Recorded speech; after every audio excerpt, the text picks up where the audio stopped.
오늘 말씀의 제목을 한번 따라 하시겠습니까? 믿지 않는 자들의 최후를 잊지 마라. 믿지 않은 자들의 최후를 잊지 마라. 이런 제목으로 말씀의 은혜를 나누기를 원합니다. 우린 첫 설을 항상 질문으로 시작하죠. 혹시 이런 포스터를 보신 기억이 있으십니까? 뭐라고 썼습니까? 잊지 말자 피해 젖은 6.25. 잊지 말자 6.25. 6.25를 기억하십니까? 난 6.25가 뭔지 모른다. 있을 수도 있을 것 같아요. 뭐 2000년대, 2010년도, 2020년도 태어나면 전혀 모르는구나.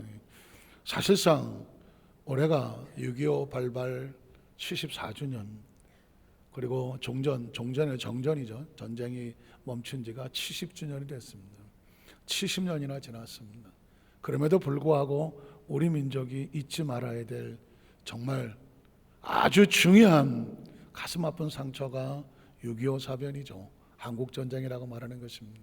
70년이 지나도 여러분 아시겠지만 엊그저께 미국의 루즈벨트 항공모함이 우리나라에 입항을 했고, 또 러시아의 항공모함이 동해에, 중국의 항공모함이 또 동해에, 또 한국과 일본의 항공모함이 또 같이 대치하고 5개국 나라가 항공모함이 들어와 있습니다. 어떻게 보면은 아직도 전쟁 중이다라는 것을 인식시키는 것 같아요. 6.25를 어려서부터 반공교육을 받았던 사람들은 항상 포스터를 그렸죠. 그때마다 문구가 들어갑니다. 잊지 말자, 상기하자. 6.25를 잊지 말아야 되는 이유, 6.25로 인하여 피투성이 되었던 한반도가 두동강이 나버린 샤크의 현실은 바로 6.25 사변으로라는 것이죠. 이로 인해서 얼마나 많은 사람들이 목숨을 잃었습니까? 얼마나 많은 가정이 남북으로 갈려졌습니까? 지금도 아픔의 상처는 여전하죠. 우리가 잊지 말아야 될 것은 또다시 한반도에 이 민족에게 이런 아픔의 상처가 있어서는 안 되기 때문에 늘 우리 마음속에 잊지 말자 6.25 하는 것입니다. 역사학자들은 말합니다. 자기 민족의 역사를 알지 못하는 그 민족의 미래는 없다는 거죠. 자기 민족의 역사를 기억하지 못하는 나라, 그 민족의 미래는 없다. 역사 속에서 반드시 기억할 것, 잊지 말아야 될 것을 가슴에 두고 다시는 똑같은 일을 벌이지 말자는 것이죠. 소 잃고 외양간 고친다라고 하는 속담이 있습니다. 사실은 조금 부정적이죠. 소를 잊어버려 놓고 다시 외양간 고친다고 하는 것은 어리석은 행동처럼 보이지만 저는 이렇게 바꿉니다. 소를 잃어도 외양간은 고쳐야 된다. 어떻게 생각하십니까? 다음에 또 소를 잊어버리지 않으려면 6.25 전쟁이 일어났을 때 미리 막지 못했지만 그럼에도 불구하고 우리는 또다시 국방에 최선을 다해야 된다. 이유는 뭘까요? 또다시 이 땅에 그런 전쟁이 발발하지 아니하도록. 사랑하는 성도 여러분, 신앙도 마찬가지입니다. 우리의 신앙생활 속에서도 안타깝지만 하나님을 믿지 아니함으로 피투성이로 전락해버리는 가슴 아픈 사건이 성경 속에 기록되어 있습니다. 성경에 이런 내용이 기록되어 있을까요? 잊지 말라고, 기억하라고. 당신들도 우리들도 외양간을 고치지 아니하면 또 소 잃어버린다고, 믿음으로 다시 무장하지 아니하면 또 우리의 삶에 잃어버릴 것이 얼마나 많은지 모른다고. 그래서 오늘 성경 속에 믿지 않는 자들의 최후의 모습을 살펴보면서 우리는 결코 이들의 전철을 밟아서는 안 되겠구나. 6.25를 며칠 앞두고 우리는 이런 말씀의 제목으로 은혜 나누기를 원합니다. 우리는 첫 번째로 하나님의 약속을 믿지 않았던 이스라엘 백성들의 모습입니다. 하나님을 믿지 아니하면 어떤 일이 벌어질까? 혹시 상상해 보셨습니까? 성경은 우리에게 이렇게 기록합니다. 신명기 1장 26절 28절에 보면 그러나 너희가 올라가기를 원하지 아니하고 너희 하나님 야훼의 명령을 거역하여서 장막 중에서 누구를 원망하겠습니까? 하나님을 원망하고 모세를 지도자를 원망하며 이르기를 야훼께서 우리를 어떻게 하심으로 미워하심으로 아모리 족속의 손에 넘겨서 멸하시려고 우리를 애굽 땅에서 인도하여 내셨더라. 기껏 출애굽을 해 놓았더니 가나안 땅 눈앞에 두고 그 땅에 들어갔다 정탐한 사람 이야기를 듣고 아이고 우리 힘으로 못 들어가겠구나 하면서 어떻게 합니까? 하나님이 우리를 애굽에서 건져낸 것은 가나안 땅을 주시려고 한 것이 아니라 우리를 여기서 죽이시려고 하는 모양이다. 그러면서 그 다음 절 보면 이렇게 한탄합니다. 우리가 어디로 가야 되냐. 우리 형제들이 10명의 정탐꾼들이 우리를 낙심하게 하여 말하기를 그 백성은 우리보다 어떻다? 장대하다 라고 말했습니다. 그래서 그 성읍들은 크고 성곽은 하늘에 닿았으며 우리가 또 거기서 안악자선을 보았노라 하는도다 하기로 어떻게 하겠습니까? 절망하고 좌절하고 두려워한다. 우리는 여기서 과거에 당한 상처를 이걸 해결하지 아니하면 또 비슷한 상황이 벌어지면 덜커도 겁을 먹는 그 모습을 발견하게 됩니다. 혹시 아십니까? 자라보고 놀란 가슴 소뚜껑 보고 놀란다. 왜 그랬을까요? 비슷하게 생겼으니까. 이스라엘 백성은 애굽에서 430년을 노예 생활을 했습니다. 애굽 민족에게 지배를 받았습니다. 그래서 자유를 얻고 이제 가나안 땅에 들어가면 우리 나라를 세우겠다고 생각했는데 덜컥 그 나라의 가나안 7족속이 여전히 버티고 있는 겁니다. 그러니까 마음에 어떤 생각이 듭니까? 아이고, 우리 저기 들어갔다가 이번에는 가나안 족속들의 노예가 되는 것이 아닐까? 이게 보통 마음에 상처가 있는 사람들의 가슴 아픔입니까? 또 나한테 이런 일이 벌어지는 건 아닐까? 사랑하는 성도 여러분, 신앙은 어떻게 보면 과거의 상처와의 싸움입니다. 이 상황이 있을 때에 하나님은 어떻게 하냐면 그게 아니다 라고 하면서 우리의 마음을 바꿔주시려고 하는 하나님의 음성이 들립니다. 29절 이하를 바라보면 이렇게 말합니다. 하나님은 너희가 과거의 상처 때문에 두려워하지 마라. 또다시 상처 입을까 봐 낙심하지 마라. 내가 너를 여기까지 인도한 이유는 바로 이것 때문이다. 내가 너에게 말하기를 그들을 뭐하지 마라, 무서워하지 마라, 또 뭐하지 마라, 두려워하지 마라. 너희보다 먼저 가신 너희 하나님, 너희가 믿는 하나님은 우리 앞길에 어떤 문제가 있다고 할지라도 내 앞길을 예비하시는 하나님. 한번 따라하실까요? 우리보다 먼저 가셔서 나의 앞길을 예비하신 하나님 믿으십니까? 우리가 믿는 하나님은 그런 하나님입니다. 우리를 여기까지 인도해 주셨다면 우리의 미래를 친히 예비하시고 먼저 가셔서 길을 준비해 놓고 기다리신 하나님입니다. 그러므로 현실에 보이는 것 때문에 절망하지 마라, 낙심하지 마라, 주저앉지 마라. 하나님은 여전히 너희와 함께 하신다. 그리고 말씀합니다. 야훼께서 애굽에서 너희를 위하여 너희 목전에서 모든 일을 행하셨던 것처럼 너희가 지금까지 여기서 어떻게 나와 있느냐. 사랑하는 성도 여러분, 지나간 과거에 아픔 없는 사람이 어디 있습니까? 슬픔 없는 사람이 어디 있습니까? 죽을 뻔하는 그 위기에 빠져보지 않은 사람이 어디 있습니까? 그런데 거기서 누가 건져냈습니까? 확신합니까? 여기까지 오는 건 누구의 은혜입니까? 확신합니까? 이걸 기억하셔야 돼요. 내 지나온 삶의 수많은 고비 속에서 나를 안고 붙잡고 지키고 인도하신 분은 누구다? 하나님입니다. 지금 이 자리에 숨을 쉬며 살고 있는 것은 누구의 은혜입니까? 하나님의 은혜라는 거예요. 우리를 여기까지 지켜오신 하나님이 지금 내 앞에 있는 문제 앞에서 덜커덕 무너지게 하실 분이 아니라는 겁니다.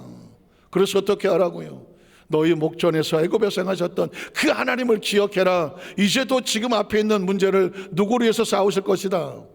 너희를 위해서 하나님이 싸워 주실 것이라는, 믿으십니까? 이게 하나님의 음성입니다. 또 광야에서 너희가 당하였거니와 애굽에서 나와서 가나안 땅 오는 동안에 그 광야를 지나갔습니다. 광야를 어떻게 지나갔을까요? 광야에서 너희가 당하였거니와 사람이 자기 아들을 안는 것 같이 너희 하나님 야훼께서 너희가 걸어온 길에서 우리를 어떻게 하고 왔다? 안고 오셨습니다. 저는 이 구절 앞에서 얼마나 많이 울었는지 몰라요. 저도 엄청나게 많은 시련이 있었거든요. 엄청나게 두려움이 있었고 아픔도 있었고 이걸 어떻게 해야 될지 모르는 사방의 우겨섬도 많았어요. 얼마나 많이 처절하게 울었는지 몰라요. 얼마나 많이 하나님 앞에 때로 금식하고 통곡하며 밤을 새우면서 울었는지 몰라요. 지금까지 편안하게 살아온 삶 기억이, 그 기억보다는 울었던 기억이 더 많아요. 어떤 분은 말하더라고요. 아유, 목사님은 부잣집 막내 아들 같이 생겨갖고 하나도 고생이 없었던 것 같다. 그런 소리 하지도 말라고. 얼마나 많이 울면서 여기까지 왔는지 모릅니다. 그런데 돌이켜보면 하나님이 어떻게 하고 오셨어요? 안고 오셨어요. 제가 그러잖아요. 저와 이런 자식들이 다 있습니다. 아이가 걸어가다가 넘어졌어요. 그러면 걔가 걸어갈 만하면 아이 조심하지, 이렇게는 세워줄 수 있어요. 아이가 다리가 삐인 것 같아요.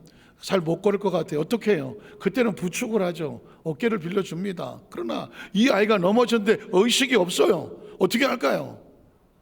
들쳐업어야죠. 들쳐안고 응급실로 달려가지 않겠습니까?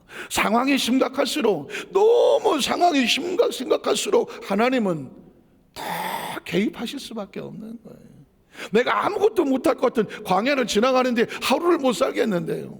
하루를 못 살겠어요. 어떻게 합니까? 하나님께서 끌어안고 여기까지 오셨습니다. 기억하십시오. 이제까지 울면서 나보다 힘든 고생해본 사람이 있으면 나와보라 그래요 하고 지나온 과거가 피투성이 같고 아프고 힘든 분이 계십니까? 그런데 지금 이 자리에 와 있습니까? 하나님이 나를 어떻게 하고 오신 것 같아요? 안고 하셨습니다. 기억하십시오. 하나님은 우리를 안고 오셨습니다. 혹시 모르니까 우리 옆에 분에게 하나님은 당신을 안고 오셨습니다. 확신하십니까? 그뿐만 아니라 33절에 보면 하나님은 이런 분이라고 말합니다. 그는 너희보다 먼저 그 길을 가신다고 말했습니다.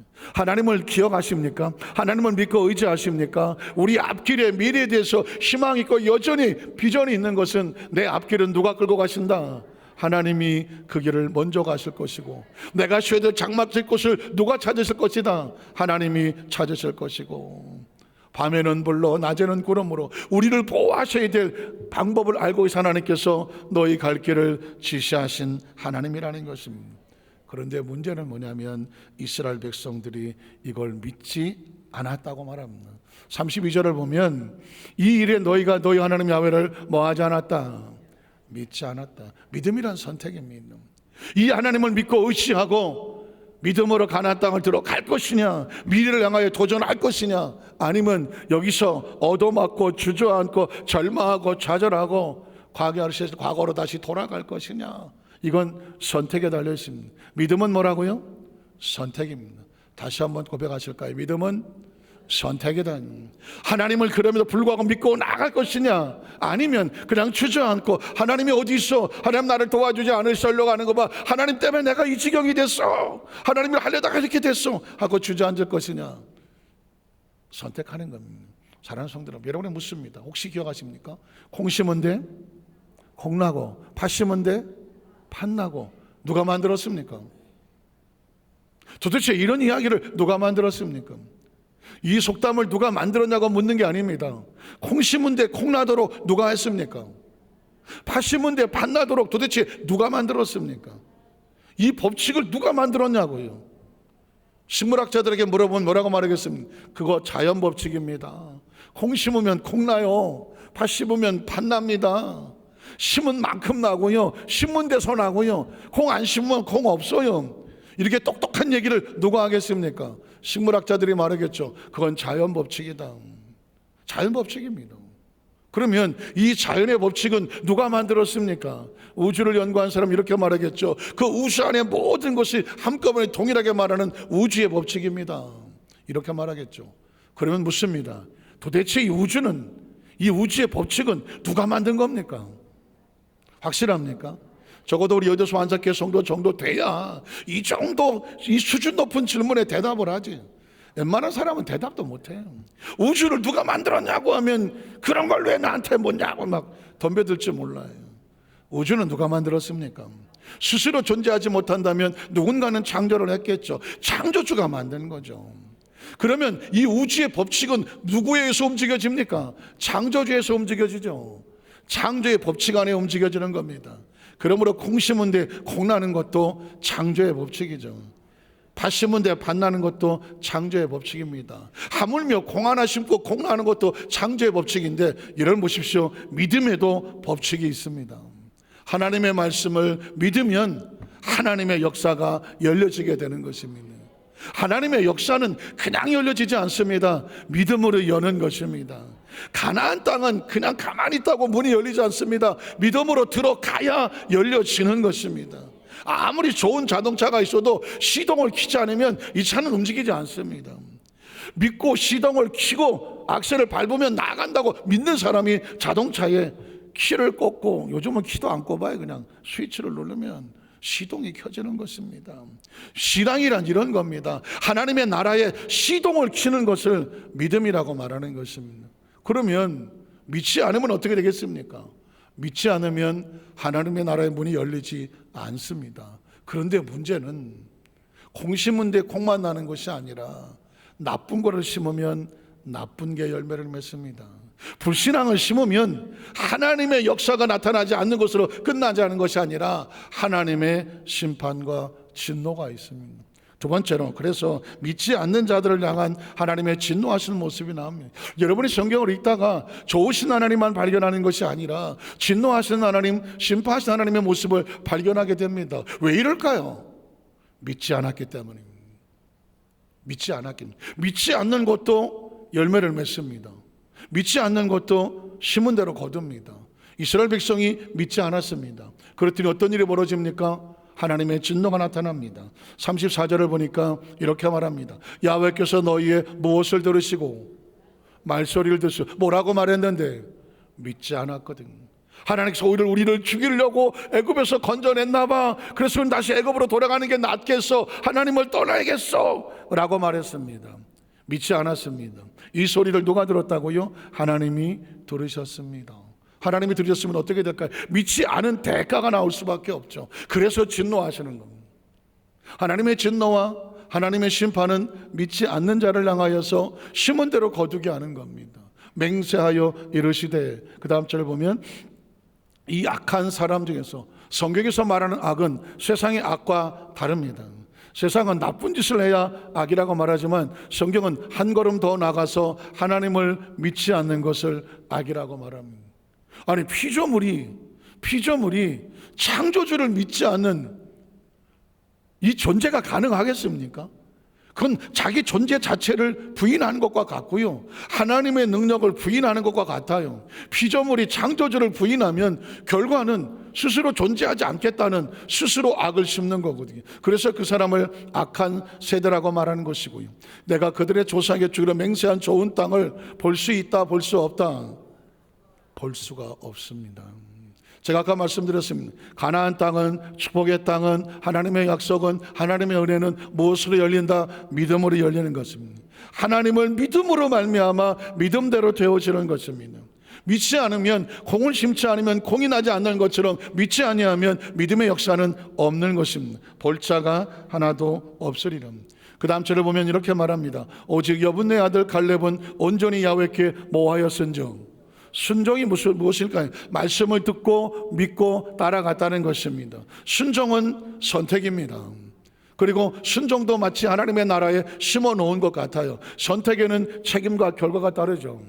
여호수아 갈렙은 하나님 말씀을 순종하기로 선택했습니다. 믿기로 선택했습니다. 그러면 콩을 심었기 때문에, 순종을 심었기 때문에, 믿음을 심었기 때문에 뭐가 열리겠습니까? 가나안 땅이 열리는 겁니다. 오늘 저와 여러분의 하나님 축복의 문은 항상 기다리고 있습니다. 먼저 가서 그 길을 예비하고 준비하고 있는 겁니다. 그 문이 어떻게 열리느냐? 말씀을 순종하고 나갈 때 열리는 겁니다. 믿고 나갈 때에 열려지는 것입니다. 계속 이어보겠습니다. 야훼께 순종하였은즉 그는 그것을 뭐하게 될 거다? 보게 되는 겁니다. 여호수아의 능력이 아닙니다. 믿음으로 열리는 것입니다. 그가 밟은 땅을 내가 그와 그 자손에게 주리라 하시고, 또 야훼께서 너희 때문에 내게도 진노하사 이르시되 너도 그리로 돌아가지 못하리라. 내 앞에 서 있는 눈의 아들 여호와서는 그리로 들어갈 것이라. 왜 그럴까요? 그가 순종하였으므로. 그러므로 너는 그를 담대하게 하라. 그가 이스라엘에게 그 땅을 기업으로 차지하게 하리라. 그가 이스라엘 백성을 가나안 땅에 들어가게 하는 리더자가 되게 한다는 것입니다. 우리는 여기서 굉장히 중요한 인사이트를 얻어야 됩니다. 혹시 여러분은 성공에 관심이 있습니까? 축복에 관심이 있습니까? 내 인생을 잘 살아야 되겠다는 그런 것에 관심이 있습니까? 내가 이제까지 이렇게 살면 안 되겠다, 이 땅에 숙명을 가지고 태어났는데 정말 내가 잘 사는 부모가 되어야 되겠다, 내 자식들에게 좋은 부모의 모습을 보여주어야 되겠다, 내 자녀들에게 가난하고 병들고 나약한 이런 삶을 대물림하고 싶지 않다, 난 반드시 내 인생을 성공적으로 살기를 원한다. 혹시 그런 마음의 소원이 있으십니까? 여러분 한번 책방에 가보면 당신의 인생을 성공하게 사는 방법하고 굉장히 많은 인사이트가 들어있는 책들이 있습니다. 그 책들이 말하고 있는 모든 공통점이 뭔지 아십니까? 네 가지를 말합니다. 당신의 꿈이 당신의 운명을 바꾼다. 당신의 생각이 당신의 운명을 바꾼다. 당신의 마음에 가지고 있는 자화상, 그 믿음이 당신의 운명을 바꾼다. 당신의 말이 당신의 운명을 바꾼다. 어떤 누가 말했든지 간에 한번 찾아보십시오. 당장 책방에 가보면 알 수 있습니다. 그들은 모두 다 여러분에게 어떤 표현을 썼든지 가운데 네 개를 말합니다. 당신의 꿈을, 당신의 말을, 당신의 믿음을, 당신의 생각을 잘 디자인하십시오. 잘 품으십시오. 잘 심으십시오. 그러면 그것이 당신의 삶을 이끌고 갑니다. 소위 말하는 끌어당김의 법칙과 같아서 당신이 좋은 생각을 가지면 우주가, 그들은 신이라고 말하지 않습니다. 우주라고 말합니다. 우주가 당신을 위해서 좋은 일을 하도록 우주가 도와줍니다. 이렇게 말합니다. 당신이 좋은 말을 심어 놓으면 우주가 일어나서 당신의 말한 대로 당신의 삶을 끌어갑니다. 당신의 마음속에 어떤 마음의 자화상을 가지고 있든지 긍정적인 자화상을 가지고 있으면 우주가 일어나서 당신의 긍정적인 삶을 살도록 도와줍니다. 혹시 그런 류의 책을 읽어보셨습니까? 그런 류의 영상을 보셨습니까? 그런 류의 소설을 읽어보셨습니까? 소위 말하는 매직이라고 하는 책, 시크릿이라고 하는 책들, 그 중에 말하는 얘기를 다 들어보면 딱 네 가지를 말하고 있습니다. 눈치채셨습니까? 이 네 가지를 4차원의 영성이라고 말하는 것입니다. 굉장히 중요한 이야기입니다.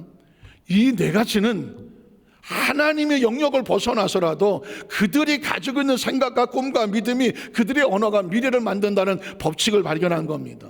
그래서 아주 나쁜 생각을 가진 사람이 나쁜 꿈을 꿔도 나쁜 꿈대로 되고, 나쁜 말을 해도 나쁜 말대로 되고, 나쁜 자화상을 가져도 나쁜 자화상이 이루어지고, 나쁜 가지고 있는 그 신념과 생각이 그 사람을 만듭니다.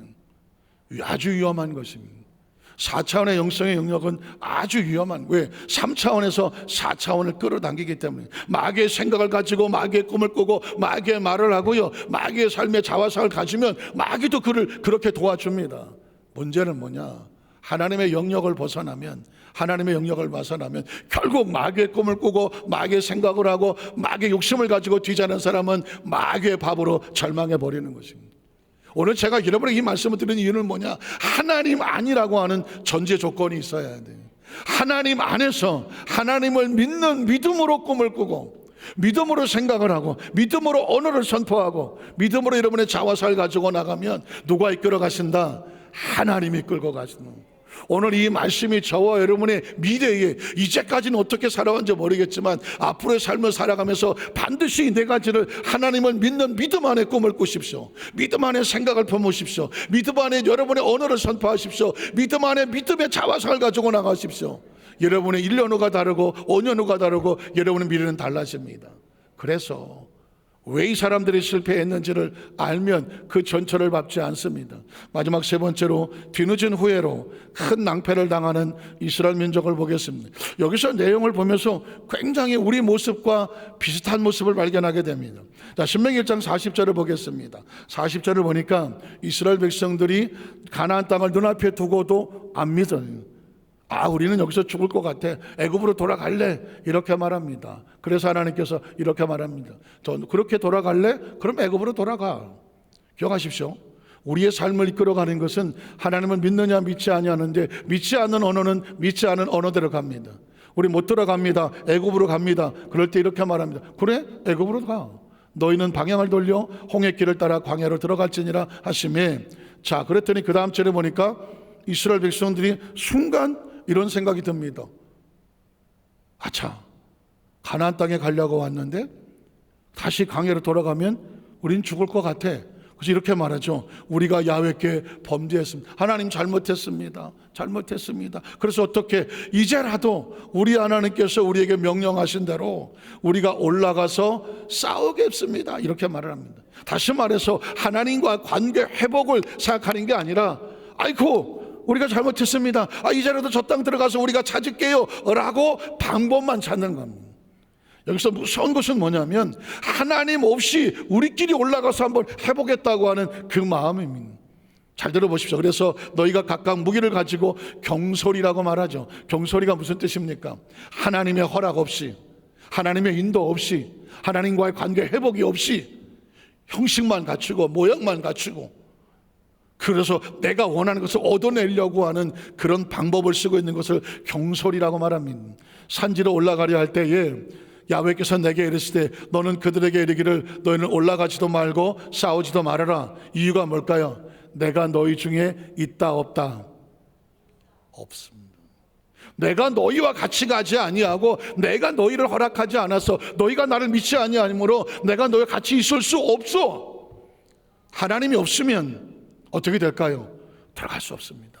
그런데 너희가 대적에 패할까 하노라 하시기로 내가 너에게 말했으나 너희가 그 말을 듣지 않고 하나님이 없어도 난 저 가나안 땅에 들어가고 싶어요. 혹시 그런 거 아십니까?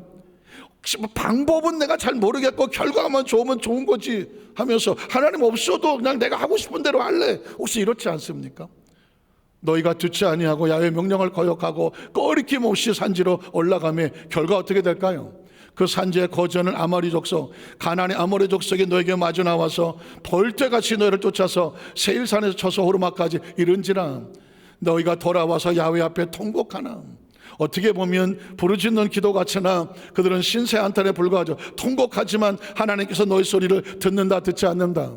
듣지 아니하시며 너희에게 귀를 기울이지 아니하셨던. 인생에 살면서 가장 처참한 게 크리스찬이 뭘까요? 하나님이 우리가 부르셨는데 듣지 아니하여, 그리고 우리의 부르짖음에 귀를 기울이지 아니하신다는 것입니다.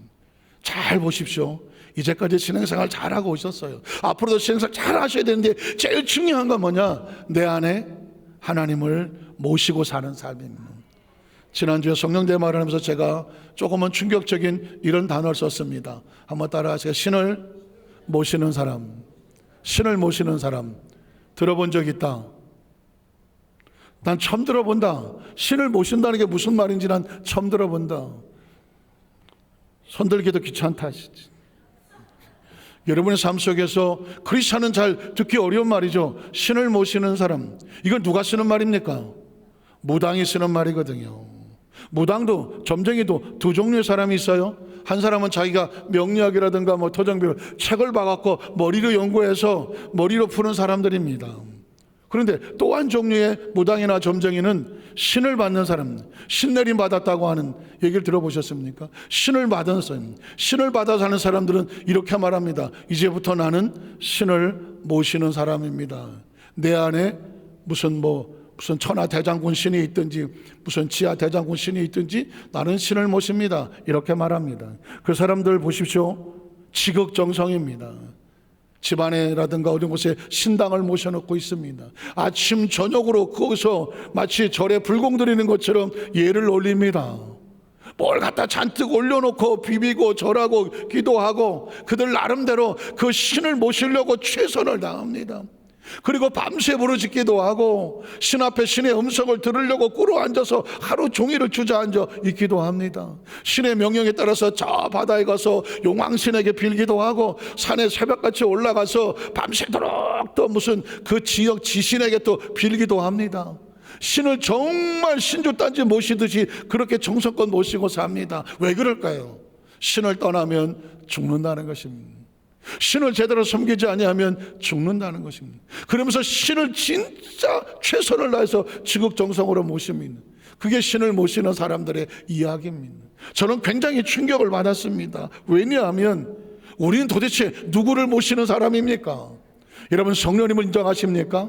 성령을 환영하십니까? 성령을 모셔드리십니까? 성령을 우리에게 모시면 우리는 성령을 모시는 사람이거든요. 우리는 신을 모시는 사람이에요. 그걸 기억하셔야 돼요. 교회 다니는 사람이 아니에요. 성경 좀 읽은 사람이 아니에요. 성경책 좀 끼고 다녀서 내가 교회를 몇십 년을 다녔어. 이게 무슨 의미가 있습니까? 머리로 하는 신앙생활은 하나님의 역사가 없어요. 내 안에 신이 있어야 돼요. 성령님이 계셔야 돼요. 그래야 흑암의 세력과 더러운 새끼 넘보지를 않아요. 여러분 혹시 아십니까? 한 해 동안 우리 대한민국 해마다 정초만 되면 점을 치러 가는 사람들이 1,000만에서 2,000만, 3,000만을 육박합니다. 왜 그럴까요? 해마다 정초에 올해는 재수가 좋을라나 올해는 뭐 신수가 뭐 좀 좋은 일이 있을라나 점을 치러 갑니다. 문제는 뭐냐? 그 중에 20% 이상이 크리스찬이라는 겁니다. 기독교인들이 왜 점을 치러 갑니까? 이유가 있어요. 그래서 제가 미국 선교사를 할 때에 선교대회를 나왔는데 고양시에 있던 교회 담임 목사를 했었던 그 구역장 하나가 있었습니다. 구역장에 미용실을 했던 것으로 기억이 나는데 어떻게 연결이 돼서 목사님 저희 집에 오셔서 사업장에 오셔서 예배 좀 드려주세요. 그래서 그 집에 가서 예배를 드렸던 기억이 남습니다. 그런데 제가 선교사 나가 있던 동안에 그 구역장님에게 이상한 일이 하나 벌어졌습니다. 이유는 뭐냐면 이 사람이 점을 치러 가서 점쟁이 집에서 한 달 동안 옆에서 일 봐주고 있다가 돌아온 겁니다. 도대체 무슨 일이 벌어졌나? 제가 그전에 말씀드렸단만은 이 양반이 어떤 일이 있었냐면 자기 남편이 건설회사에서 어떤 직원인 게 아니라 그때는 잘 무슨 일인지 잘 몰랐어요. 저는 혹시 그런 거 아십니까? 아파트를 짓거나 분양을 할 때 한 20채 30채 아니면 그 이상을 그냥 가져다가 먼저 분양을 받고 그걸 가지고 따로 분양을 하면서 차액을 남기는 이런 일을 하셨던 것 같아요. 자, 그런데 그 당시 경기가 건설에 불황이 오는 바람에 이게 분양이 안 된 거예요. 분양이 안 되면 엄청난 자산을 잃어버리고 정말 폐업을 해야 되는 그런 상황이 된 겁니다.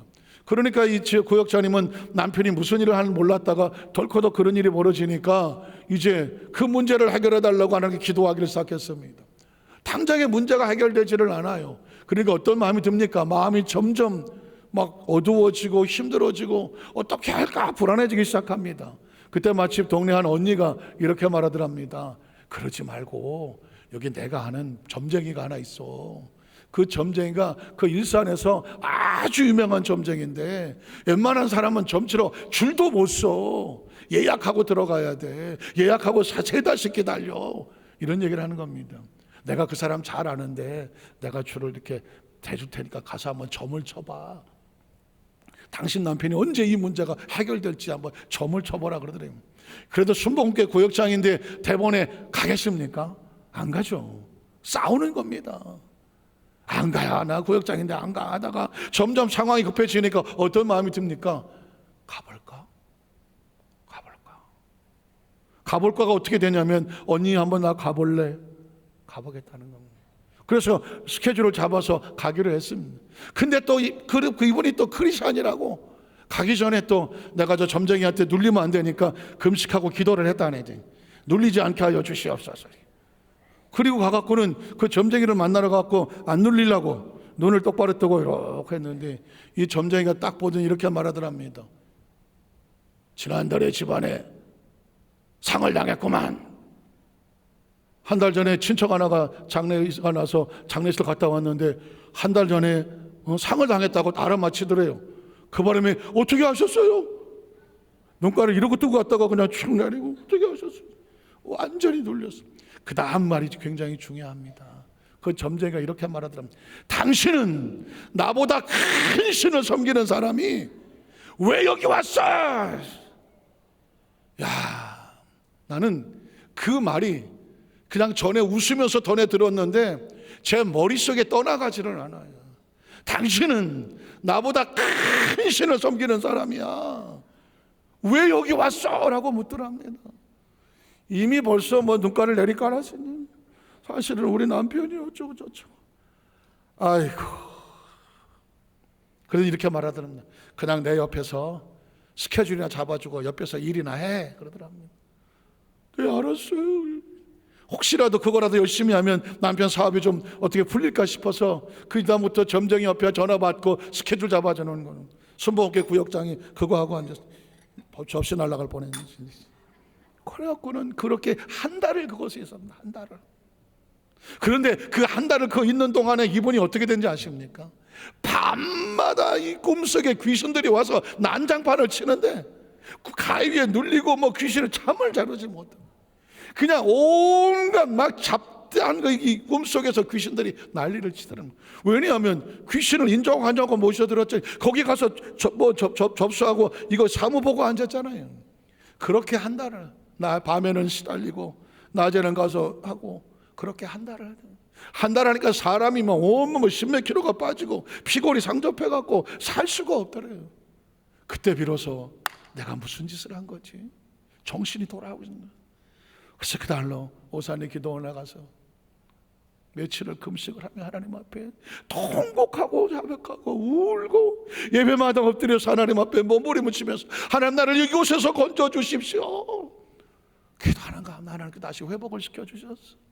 다시 한번 성령이 그 안에 마음을 차지하고 나서 다시는 그곳에 가지 아니하고, 그리고 다시 집에 돌아와서 정신을 차리고 회개하고 하나님 앞에 오는데, 그분이 가서 금식하고 회개하고 하나님께서 새로워지고 돌아와서 정신을 차리고 보니까 다시가 그 사람이 그 무당이 점쟁이가 했던 얘기가 생각나더랍니다. 하나님이라고 하는 큰 신을 섬기는 사람이 왜 나 같은 잡신을 섬기러 왔는지를, 왜 그런 말을 했는지를 알겠더라는 것입니다. 그래서 그동안 무당이 점쟁이 갖다 바쳤던 돈을 2배로 하나님 앞에 예물을 드리고 왔다고 그 얘기를 하는 거예요. 그 얘기를 하면서 예배를 드리는데 옆에 있던 조카가 이렇게 말해요. 목사님, 제가 우리 이모 일러야 되겠는데요, 점쟁이 쫓아다닐 때요 얼굴이 완전히 귀신상이었었대. 귀신상이 옆에서 보기에 볼 수가 없더래. 참아. 사랑하는 성도 여러분, 저는 그 이야기를 수십 년 지난 지금도 기억해내야 되는 이유는 뭐냐면, 하나님의 사람들이 왜 점을 치러 갈까 이유를 알았어. 여기로만 예수를 믿으면, 이 안에 하나님의 신이 없으면 이 허전한 마음을 어디 가서 찾을까 해서 다른 신이라도 섬기는 사람한테 찾아가서 내가 어떻게 되겠습니까? 라고 거기 앞에서 머리 박고 기다리고 점 쳐달라고 하고 있는, 이런 크리스찬이 20%가 넘는다는 것입니다. 사랑하는 성도 여러분, 여의도 순복안산교회 성도, 우리는 교인이 아니에요. 교회 다니는 성도가 아니에요. 하나님의 신을 모시는 사람입니다. 성령님을 모시는 사람입니다. 오늘 이스라엘 백성들이 하나님의 신을 모시고 가나안 애굽을 했고 광야를 통과했습니다. 가나안 땅 하나님의 신을 모시고 들어가서 그곳 하나님 나라를 세우라고 하는 겁니다. 그런데 머리로는 잔뜩 알지만 하나님의 신을 잃어버리니까 뭐라고 말합니까? 하나님이 없는데도 올라가서 뭘 해보겠다고 갔다가 아무리 족속에게 터져 갖고 와서 쭈그리고 앉아서 울고 있는 거 아닙니까?